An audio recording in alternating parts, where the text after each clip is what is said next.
Hey everybody, it's Bryan Reesman, host of Side Jams, welcoming you to the first video podcast of the series. For those of you who are newer to the Side Jams world, I interview musicians about their outside passions and their hobbies. My guest for this episode, Andy Biersack, frontman for Black Veil Brides. They have a new album out called The Phantom Tomorrow. It's a cool concept record that made my top 10, so please check it out. Also, there's going to be a comic book adaptation of the album coming that was written by Andy. Fans know that he also penned the graphic novel The Ghost of Ohio a couple of years ago that came out through Z2 Comics, and they know of his adoration for the character of Batman, or The Batman, depending upon what you want to call him. That's going to be the title of the next movie with Robert Pattinson next year. This episode, we're going to get into all things Batman. Andy's going to talk about his favorite iterations of the character, the artists he prefers, the storylines that he likes. He dressed up as the Caped Crusader as a kid and got into the animation, the comic books, the movies, the collectibles. He even got to voice Batman for a recent DC Comics animatic. Now, if you like what you see in here, please click on that subscribe button down below so you can keep apprised of future episodes. I'm going to be taking the previous 55 audio-only episodes and bringing them onto YouTube as well.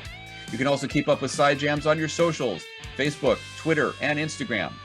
But now, it's time to sit back and take a deep breath because we're about to dive deep into Andy Biersack's obsession with the Batman. So hey everybody, this is Bryan Reesman with Side Jams, here with Andy from Black Veil Brides, doing our first video podcast. The very first one.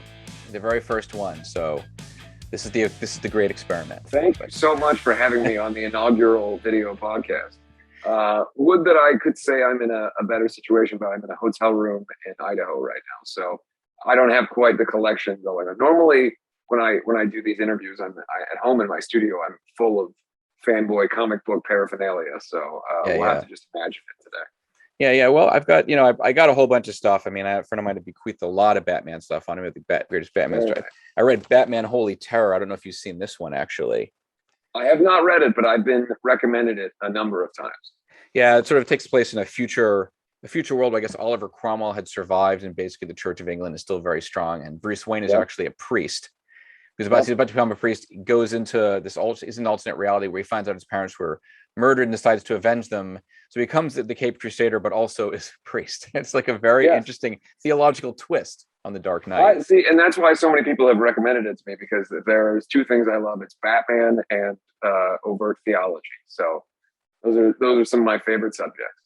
Well, in a way, Batman is kind of like your big icon, isn't he?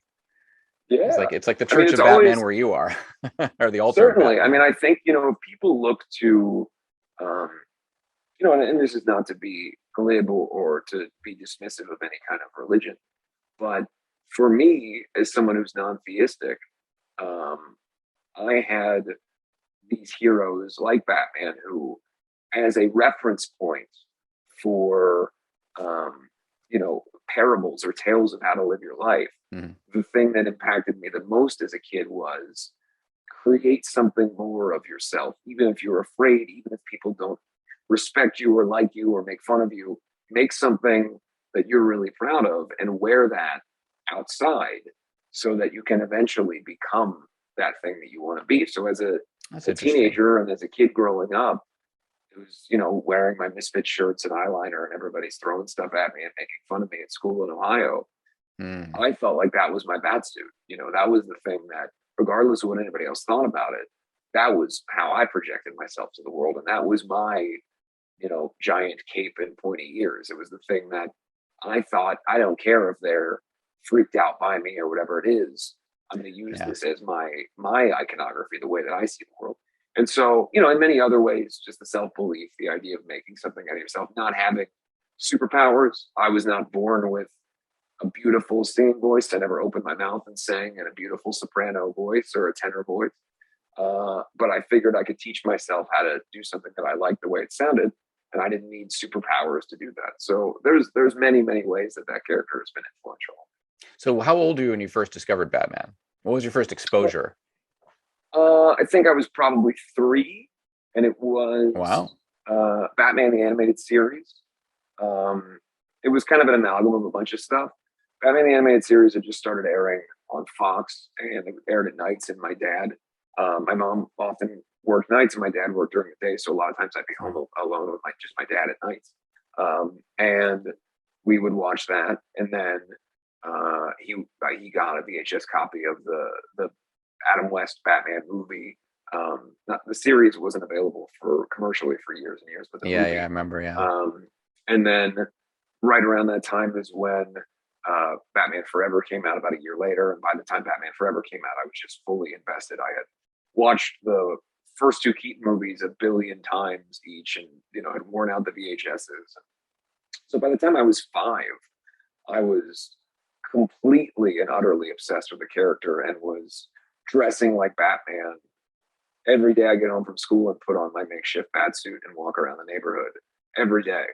And it was, Wow. it was also around the same time that I discovered Kiss, and Gene Simmons was so Batman like that. It was just like those were the two sides of the coin of little Andy was Gene Simmons and Batman. I think Gerard Way said this to me a few years ago when we did an interview about rockers working on comic books, and he mentioned how a lot of the DC heroes are like gods. Superman, Wonder Woman, Martian Manhunter, and Green Lantern, Flash in a certain way, whereas like Batman was more human. I mean, he seems more superhuman in certain storylines, but underneath the suit, he's more of just a regular man.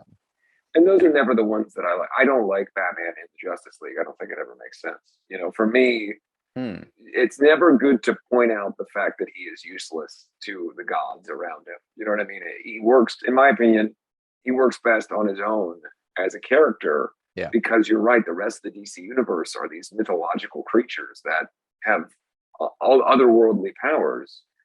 And he's not Tony Stark. He doesn't have tech that also makes him, at least in stories that I like, tech that also makes him a god.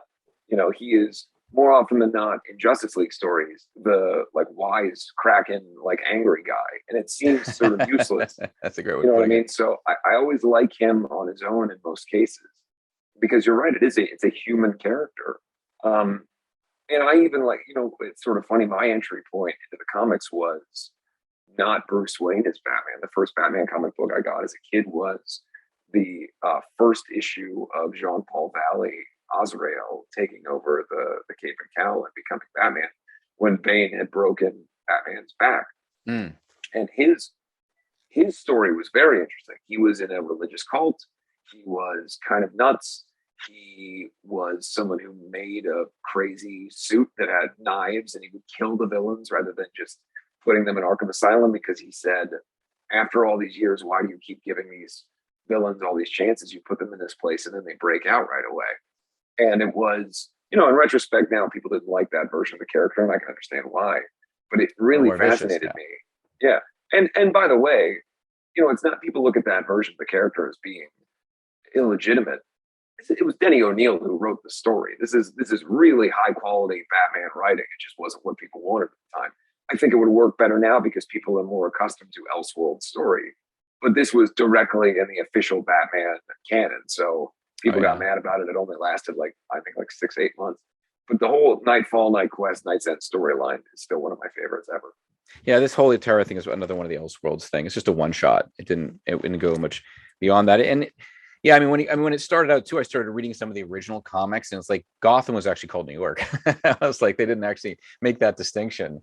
So you have Gotham and Metropolis, which are both basically New York. But yeah, and Batman in the earliest comics drove the same car that Bruce Wayne drove, inexplicably. Red convertible.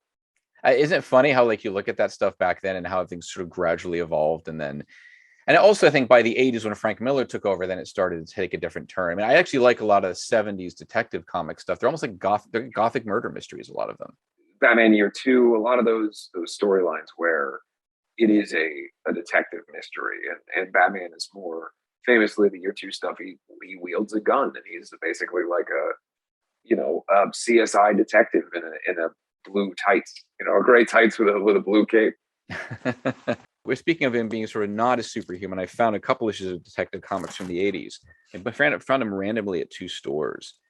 So this is I think 596 and 597. So this is back in the 80s, and they're a little shiny there. So essentially, he gets caught up in this very small crime ring where these guys are doing what was happening on YouTube a few years ago, where they're taking a camcorder and going around and beating people up on camera. And so he tries to stop. He stops these guys from doing it, and then they hire this guy who's huge. He's like Lou Ferrigno, or Arnold Schwarzenegger, and they get him to get beaten up on camera, and he has to track them down. And it was interesting, actually. I guess he goes through these phases. I'm curious. I was thinking about that. What have you thought of all the? I mean, DC's been doing a ton of rebooting over the last decade, and there's been a lot of different versions of the character, and then the Joker and the different origins. How have you felt about all that stuff going on? I enjoy it because I think that it's a good idea to reset some of these characters sometimes. You know, there are decisions that are made in the canon that are sometimes regrettable. I mean, a lot of people didn't love Barbara Gordon's plight over the last 30 years. And so to be able to reset some of these characters and give them a new chance within the main canon, I think is important. You've got characters that have been in continuous publication for 80 years. You can't just keep going down the storyline forever. So some stuff works. You know, I didn't love the Death of Batman storyline. I liked a lot of the New 52 stuff. I liked a lot of the Rebirth stuff. You know, it really, for me, I'm anymore because my life is not in a situation where I can often just sit and read the books. I'm often reading on the DC Universe app or on my iPad or whatever else, and I try to keep up with stuff. Right now, I'm really enjoying the Batman '89 series because I just am such a fan of the Burton universe. So to have essentially a new movie in the Burton universe in comic book form has been a lot of fun. And then, of course, the movies are entirely. I mean, you're talking about you discovered the Adam West Batman, which is what I first saw as a kid, and I got into it. Then as I get older, it is definitely funny in a kitschy sense. Yeah, you didn't know that when you were a kid, just like me. I had no idea watching it that it was satire. But now as an adult, you can enjoy it for different reasons because it's genuinely funny, and it's the funny thing about it is it's pretty biting and ahead of its time in a lot of ways. You got to think about this. It's 1966. You know, television was, in many ways, much more clean cut and less sardonic. And you've got characters like Vincent Price playing Egghead that is very kind of sardonic and quippy and in ways that you weren't seeing reflected in other forms of media at the time. Well, also, I think there was a pilot, or they had a trailer, a teaser for a pilot. I think it was actually a Batgirl or Batwoman series back then that just didn't go. They didn't go through. There's a lot of things they tried in different ways. Yeah. It was very hard. I mean, in the 70s. Like there was a great Doctor Strange movie in the 70s. It just didn't. That was actually very horror oriented, and it didn't get that much play. And I wish it had, because the Lou Ferrigno, Bill Bixby, the Hulk was good for what it was. But it was interesting how actually back in the day, DC was ahead of the game on the movies, and then Marvel was behind in the series. And then it kind of flipped, where like DC kind of took over television, and then Marvel was big in the movies. Well, I mean, and a lot of that comes down to Superman being the juggernaut that it was, the first Christopher Reeve Superman, and then basically Michael Uslan and several others buying the Batman property and taking it to Warner Brothers and saying, hey, you've got this big hit with Superman, let's try to get this going. And I think it took nearly 10 years of development for them to even get that done, where the first Batman movie came out. There were many different iterations, and the movie was almost made with Bill Murray as Batman. It was going to be another sort of 60s spoofy type thing. So the trajectory of Batman on film is, in its own right, incredibly interesting. And there's some documentaries, like, you know, you'll see special features type stuff, but I'd love to see a really comprehensive documentary about, from the mid 70s basically through the end of the 90s, that whole journey of Batman on film is pretty crazy. Well, also because, you know, Burton took it more seriously. He had this dark sense of humor. Clearly, he's always had that. But then Schumacher was putting it more into camp territory after a while. I mean, I think he was trying to find. But from what I understand, he actually had a different version that he wanted to do, but the studio just really didn't want to do it. I think he wanted the to be Red Book version. Supposedly, it exists of Batman Forever, and I mean, the reality is he had a mandate from the studio. It's pretty well documented that, particularly by the second one, you are making commercials for toys. Yeah, and if that's your job, you've got to do the job. I think a lot of people are unfairly critical of Joel Schumacher. I think in retrospect, people hate on those movies because they maybe weren't the age for it. But I can tell you, in 1995, I was about to turn 5 years old, and Batman Forever was the greatest movie I had ever seen in my entire life. Oh, of course, yeah. You know, I was the right age for it. You know, so it's all about where your entry point is. By the time Batman Begins came out, it was the right thing. It needed to happen. But I do think that those movies are sometimes maligned in ways that are re-remembering history to make fun of something. Well, Joel Schumacher, a friend of mine, I did a commentary for Flatliners that's coming out in a few months. And it's interesting because I think you look at Lost Boys, you know, Flatliners, and he did Dying Young, he did Falling Down. I think Schumacher was more of a serious filmmaker than a lot of people think. You know, you look at and his certain... stuff skewed darker too. You know, all those things you just listed are very dark films in their own way. Oh, absolutely. And I love that stuff. I mean, and I think that's why for me, Batman is more intriguing. I mean, I love the first Wonder Woman movie. That was fun. The new one I was a bit mixed on. Although I love the fact that it's an homage to the Richard Donner Superman series very clearly. Yeah. But yeah, Nolan took it into a different realm as well. Did you enjoy that particular run? Those movies? Absolutely. It's so bizarre because Christian Bale is not my favorite Batman. I don't really like the suit, but I love those three movies so much as the totality of them. And I love my least favorite is Batman Begins. That tends to be everyone's favorite who are Batman fans.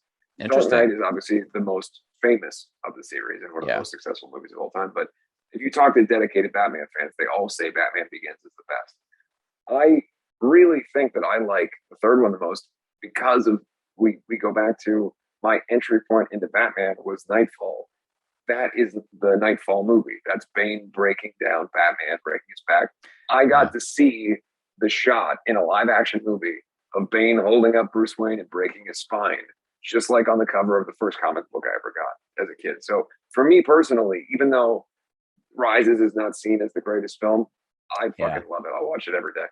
It's interesting how a lot of times, you know, there are things that are fan favorites, and I'll go, I don't know about that. Same thing with music. It's like I like the deep cuts. You know, I'm not always about the hit singles, and that happens with the movies. You find the movies like, well, that was actually more interesting. I'm like, I love I mean, a lot of people probably will never see it. It's out, but you know, the Richard Donner cut of Superman 2 is something people really should, even though Chris Prince had to do the ending of Superman 1 because they didn't have any other footage because he was fired. In that process, and I look at that, I'm like, I wish he had stayed on that series because it would have been a darker kind of run throughout the 80s. Thinking of the comics, what would be like, which kind of Batman do you prefer? Because there's obviously been different versions, but I assume you like a lot of the darker, more gothic stuff. Or is there something? It's not. I'm a fan more of Batman as a detective. I like the noir detective stories. So I like. Yeah. I would say my favorite storyline or book is The Long Halloween. I think that is. One of my favorite Batman tales that's ever been told. I like Dark Victory. I like all the Tim Sale, Jeff Loeb stuff. That's one of my favorite combination of people on books. But what do you like? Why do you love The Long Halloween for? What do you love about that series the most? It's just one of the most complete detective stories I've ever read in a comic book. Like it's everything you love about like your favorite crime show, but it just happens to be Batman. And there's all these things that unfold throughout the course of the different holidays, over the course of the years that it plays out, that are a mystery. And you want to know who is this killer? Who is this person? And it's gripping in the way that a good crime novel is. Well, that's the thing. That's what I like about them. I mean, I think what I like is it's evolved. I think in the last 20, 30 years, it feels like early DC stuff was very plot driven. So it was sort of like how a lot of the heroes were going to solve the conundrum or the crime or the decision, but it wasn't as character driven. And it feels like a lot of the stuff that you like, some of the stuff I've responded to is a bit more character driven. Yeah, Holy Terror is interesting, and a lot of other stuff. Here's something that's actually kind of, I got this. This is the kind of stuff from the 70s. Yeah. I love those things. Anything Alan Moore is always great. That's true.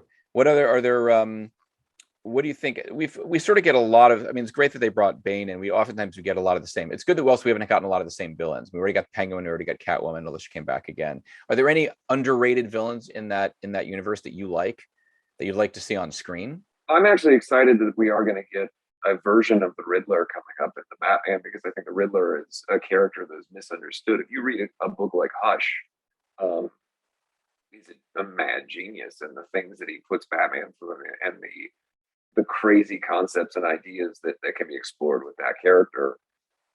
Again, I loved Batman Forever as a kid, but the Riddler in the comics is a very different character to the Riddler that you see Jim Carrey play or Frank Gorshin play. Yeah. And so seeing a psychopath version of the Riddler, more accurate to the comics, as I believe we're going to get to see in the Batman, is exciting. Yeah, I had a friend in college who was such a big Batman fan. He went to St. Mark's Comics and he bought the bat suit that they had there. It was like the time was like $150 or more, which today is, $400. Sure. He was really into it, and he loved the Tim Burton Batman movie because he liked the fact that, it's like, both these guys are kind of crazy. Like they've got this Yeah. idea in their head of being a hero and being a villain. And we discussed that when we were just doing the Billboard interview about the new Black Veil Brides album. Like there's a certain line that gets walked. And with Batman and a lot of those characters, there is that ambiguity that exists in that universe more so than the other ones. And that's one of my favorite things about the Burton movies, also reflects some of my favorite Batman books, is when it is acknowledged that the person who dresses like a bat and goes outside at night to fight crime may be slightly different than other people emotionally. You think? I struggle with the, he's a handsome, well-adjusted, perfect, debonair millionaire. And then he also has this thing, because I know that in many ways it's throwing people off the scent. But I oftentimes think that people forget that this character has to have a certain level of uniquely tortured nature about them. And that's one of the things I loved about Michael Keaton's portrayal is you believe that guy would need to dress in a ridiculous suit and do this. Whereas sometimes, and this is no knock on Ben Affleck, but at no point do you ever think, well, this guy needs to put on a rubber suit. You just go, well, he's fucking huge. He can just go out and punch people. Like, why does he need to put on this suit to do something? You know what I mean? What do you think of the casting of Robert Pattinson? I'm really excited about it. I think, again, it falls more in line with how I enjoy seeing the character. I enjoy seeing the character as someone who is not an MMA fighter, someone who has to work with what they've got and train themselves to do this thing that tortures them if they don't do it, as opposed to somebody who is a perfect physical specimen that looks exactly like the same body type as Superman, and it needs to go out there and wear a bat suit. Doesn't make a lot of sense to me. It's nothing against that. It's just my preference for the character. Someone who's more, my favorite drawings of the character are like Kelly Jones, the very kind of vampiric and scary version of the character. Yeah, so I think one of your fans, and some of your fans on YouTube have said that they'd like to see you playing a vampire. So you respond to that. So now, are there any other beyond? I mean, what kind of Batman collectibles do you have? I'm kind of curious. I had asked Richie Faulkner from Judas Priest about his Star Wars stuff, and I'm kind of curious what you collect on that. Yeah, end. I mean, I have just everything. But my thing I'm most excited or proud of that I have is I have in my studio, I have screen lineage, which means that it's cast from the same mold that the masks were made from for the film. So screen lineage, masks of every film except for the upcoming Pattinson movie, and I've got them all displayed in my room. So of all the many Batman collectibles, and I have hundreds and hundreds of action figures and comics and graphic novels and DVDs and cars and just everything. The cowls, because they're just to be able to look at something that looks exactly like the thing that I watched as a little kid in these movies is so cool. To just like anytime I'm sitting in my studio, I swivel my chair around and I just see exactly Michael Keaton's cowl right there. It's very cool. Have you ever met any of the actors who played Batman? No, I haven't actually. I don't know that I care to. It's not that I wouldn't. It's just that to me, that as someone who has acted and done things, like the character that you're portraying is very different than who you are as a person. You know what I mean? So I would love to meet them, I suppose, but I never thought about it. I was never like, oh, I hope I get to meet Michael Keaton, as opposed to, do I get to meet Batman? Like if Michael Keaton were himself Bruce Wayne, I think it'd be more exciting. Did you go to any of those conventions? Yeah. Have you ever secretly gone as Batman? No. I've been lucky enough to, when I released the Ghost of Ohio comic book, I did a number of years ago. I did New York Comic Con, and then did San Diego that year as well. And then I've done a handful of Comic Cons and horror cons and stuff over the years. And I always feel at home with those things. I love looking at toys and masks and other bullshit. It's my favorite. Yeah, actually, I think I met you briefly at Paul Booth's studio. I think you had done some sort of party there, like three or 4 years ago. Ohio, Yeah. Before it come out.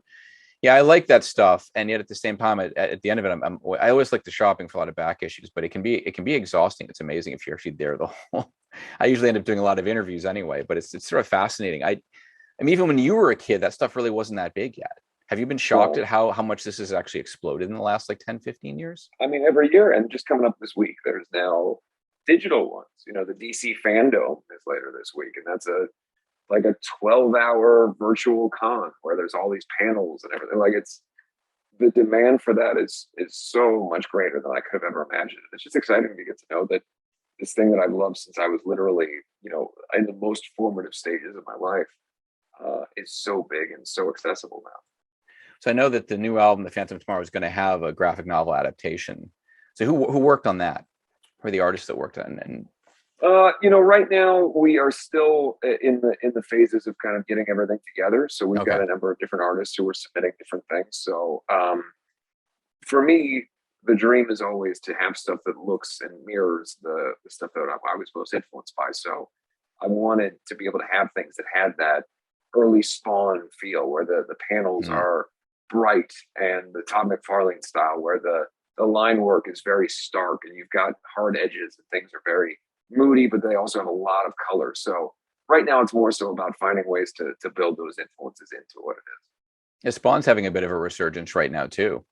On top of the 30th anniversary, all the different series, and then the hopefully a movie at some point with Todd McFarlane. So as far as I was thinking about, is there anything else when people come into your house and they see this collection, how do they respond? Especially people who aren't Batman fans. I'm always curious. Kind of like the way people respond to this stuff here. I don't have a lot of people over to my house who don't already know who I am as a person. So I think it's more just oh yeah, this is what I expected. So I would say the craziest thing I have is I have the costume for our character Blackbird that I made for the music videos. I have a 7-foot tall mannequin that is dressed. I have the makeup and everything, and it's in my room lit with red lighting all around. It's terrifying. But so that's the thing that if anybody sees that is a jarring situation. I believe that there was a moment where my wife didn't know how she felt about it, and now she loves it as like a protector of the household kind of thing. But not right over your bed, though. No, it's up in my studio upstairs, but it's like some sort of weird, Annabelle thing where as long as we don't move it, it's protecting us in some way. Is she a comics fan at all, or does she? Absolutely.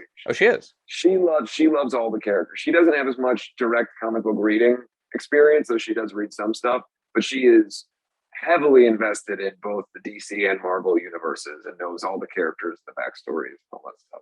That's more cool. So the Marvel stuff, even more so than me. Oh, that's interesting. So no Marvel or DC arguments going on. No, it's just whatever's best. Whatever entertains us.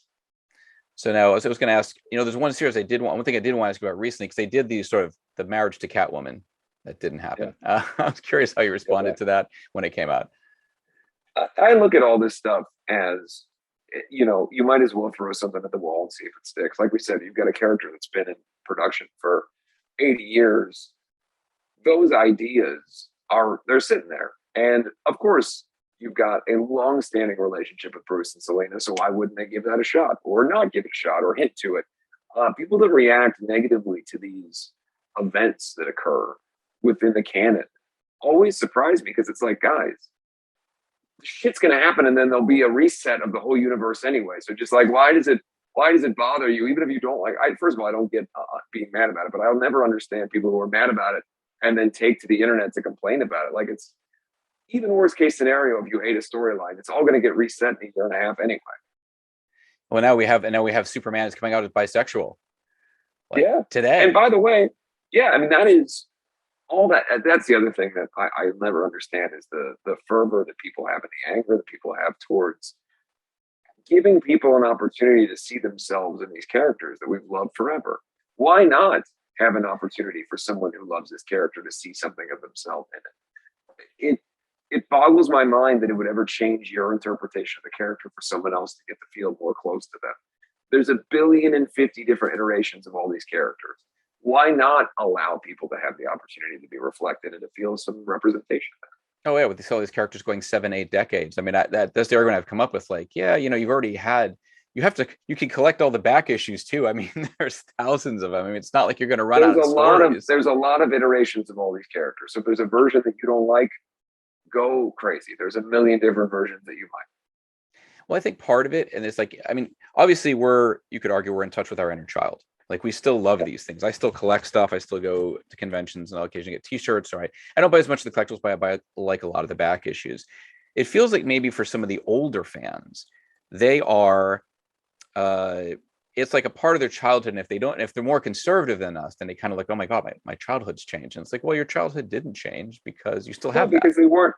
The most people, by the way, 99.9% of the people that complain about this stuff haven't read a comic book in their life or haven't read a comic book since they were a kid, because they would know that these characters evolve. Any of us who keep up with the books and the separate canons know that there have been wildly different ideas that have been introduced in all these characters.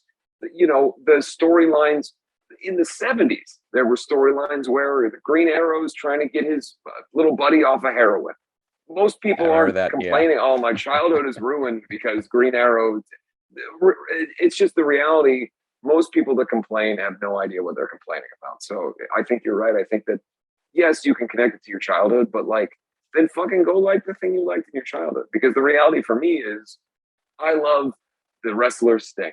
And when I was a kid, it meant everything to me. And I still like professional wrestling, but nothing will ever match 1997 long-haired, fucking cool-looking The Crow version of the Sting. Yeah. He wrestles today, and he's a much older man, and time comes for us all, and he still looks great, and he's still out there. But I don't say it ruins my childhood because he's in his 60s now, and he doesn't look the same as he did when I was a kid. I love that, and I'm appreciative that he's still doing it. If I wasn't appreciative, then I wouldn't have to watch it, but I'd still have my childhood. You know what I mean? Well, look, I'm a guy who argues that you should listen to new music by veteran artists. You know, it's absolutely. You know, it's like in 20 years when there's more Black Veil Brides albums, and some people are just like, well, I still, you know, so listen to some of the early stuff. I'm like, well, yeah. Distortion's best record is Sex, Love, and Death. Bruce Springsteen's best complete album is Magic. I know everyone will argue with me on those two things, but as complete totality of their work, those are artists that had 25 years prior to making those records. Yes. And if you listen to them objectively and without the bias of what you grew up with as a kid, if you listen to them objectively, they're the most complete and well done records in their catalog. And one came out in 2007, the other one came out in 2005, long after those bands and artists were well established. So absolutely. I believe that you're absolutely right. No, I think, and look at what we're talking about with all this Batman history and like all these collections that go on and on. I mean, like, they've had decades to also refine these characters. So you get things like Dark Knight Returns, and you get The Killing Joke and Death in the Family and all the other stuff and some of the recent series. And it took a while to finesse that and define things. I mean, some of the early Batman stuff, it's fun, but it's a very different era. It feels more naive, but you weren't allowed to be as explicit as you are today also. It's the same thing with motion pictures. I don't think a lot of young people realize that the motion picture production code between 1930 and 1968 restricted what you could show on screen. Absolutely. So and the comics code restricted what could be in the books. If you were to recommend like a series or an on-screen iteration of Batman, where would you suggest somebody younger start out if they didn't know Batman and you wanted to get them into it? I think Batman the Animated Series and the New Adventures of Batman, those two series are always the best entry point because it's a great balance of really true to the source material version of the character and enough fun and whimsy that a kid can get into it. And I think that it is the reason why so many people of my age range love this character and what led to the expansion of the character and then what they call Batmania and everything else of the 90s. Yeah, was Bruce Timm and Paul Dini and these guys really nailed the character, and in a way that I believe is probably the best version of the character outside of the comic books. So I would always recommend that. Do you think we're at a point that we've hit peak sort of comic book saturation now? I always wonder that, but I've had this conversation 5, 6, 7 years ago that we've reached the peak comic book movies, and then every one that comes out is the biggest thing in the world. So all I know is there's a Batman movie coming out in March, and that is always, it's going to be a good year for me if that happens. You're going to see it on a giant screen. Absolutely. I'll be on tour probably. Who knows? At this point, seems like it's a good bet now that touring is happening again that I'll probably be on tour at some point next year and have to go to a multiplex in somewhere in the world and go check it out. If you got the opportunity to write a Batman comic, would you do that? Immediately, yes. Just like when they asked me if I wanted to do the voice of it for the animatic series for Dark Knight's Death Metal, I got to voice Batman. That's right. I said yes immediately. So anytime, anything Batman related, I will do it immediately. And how was that experience, by the way? Incredible. I've been practicing my Batman voice since I was a little kid. So it was, I always say it's probably the only job that I was have never done before, but considered myself really qualified for. Was it more challenging than you thought it would be, though? Because sometimes you can do something, No. go, oh, this would be easy, and you jump in, you're like, oh, that was tricky. No, it really wasn't. It was. I'm not saying it's easy. It's always, to try to do a good job with the characterization of something is always a difficult task. But it was just fun. It was really, really fun. Excellent. Well, cool. Thank you, man. I really appreciate your time. Thanks, man. Thanks for having me. You know, it's I got to go through more of this stuff. I was going to try to even read more stuff. Then I grabbed you now. I'm like, all right, you're the expert. So hopefully it's all good. Yeah, I think it went well. We got plenty of Batman to talk about. We did.